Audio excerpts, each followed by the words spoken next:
set the scene. So, Alan Shepard, welcome Apollo 14. Walk on the moon, generally have a good time. And by this time, we had some good pictures, so we can share that adventure with you. Will you share it with us now, Alan? Well, I certainly will, Roy. And I'm happy to note that Gene Cernan did that the first landing was commanded by a Navy type. Second landing on the moon was commanded by a Navy type. The third attempt was commanded by a Navy type, and I was happy to see that the powers that, in my particular case, did not want to break the chain. So I had a chance to command Apollo 14. If you can imagine, in a highly competitive outfit such as the astronaut corps was and still is, that there was some conversation about the selection of the crew for Apollo 14. Some remarks which I heard directly and others which I heard about indirectly. The one I think that seemed to be the most popular among the jealous losers was a reference to the fact that the command module pilots had not flown in space before. The lunar module pilot, Ed Mitchell, had not flown in space before. And there was some reason for some folks to not give me a hell of a lot of credit for the 16 minutes which I had accumulated.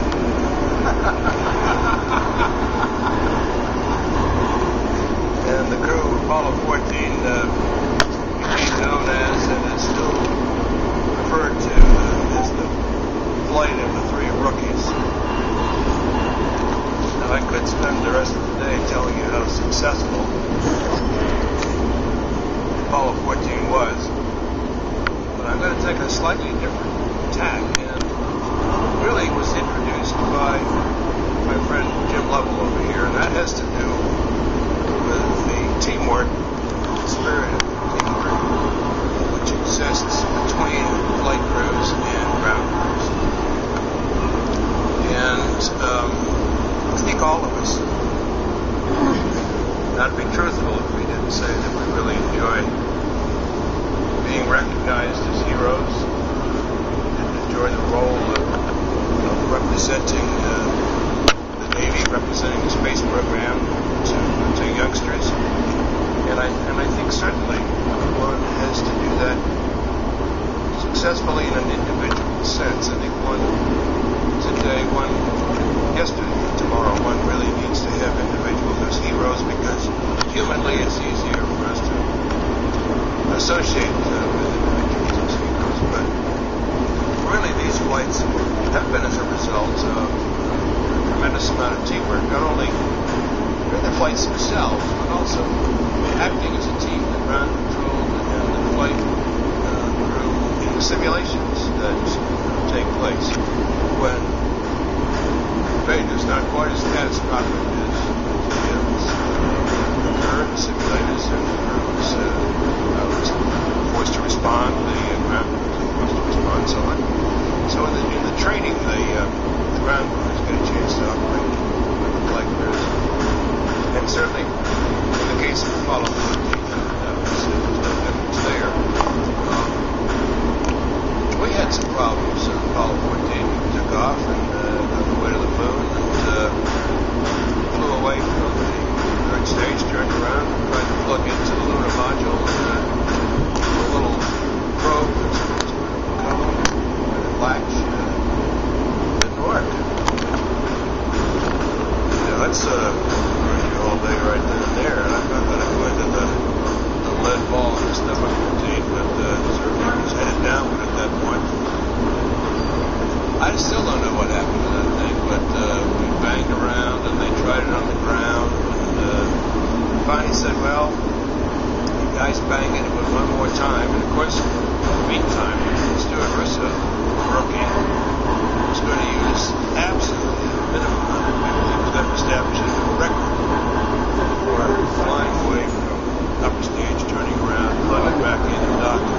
As a matter of fact, he had the record. He was kind of that good. My old Stuart was not anxious to use a hell lot of fuel.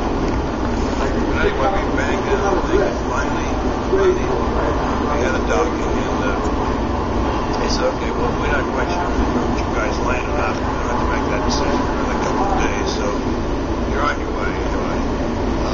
It showed the fact that the ground crew had a certain amount of sense and confidence in the crew of the three rookies. But the most dramatic thing happened is after we, in fact, had been given the opportunity to crawl into the lunar module and orbit around the moon. We separated from the mothership, everything looked fine, and we sort of had indicated to them that if we came back and really couldn't dock on the way back, that we would get close enough and not reach out and grab the mothership, and we'd float all the rocks across, and then we'd float across ourselves, and really don't worry about what we're going to do with the docking back.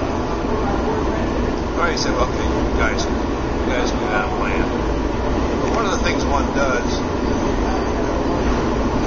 lunar orbit missions such as that, is to test out the software program on the computer, which guides the vehicle down to the lunar surface. And it is done in a fashion where the software computer essentially is disconnected from the autopilot, so it doesn't in fact change anything that's happening in orbit, but the program, the computer actually goes to the surface, telemetry to the ground. They look at all of the parameters and the variables and say, okay, you guys, next time around, you can hook it up to the autopilot and go on down. Well, we started the descent program. All of a sudden, the computer starts down and comes right back into orbit again.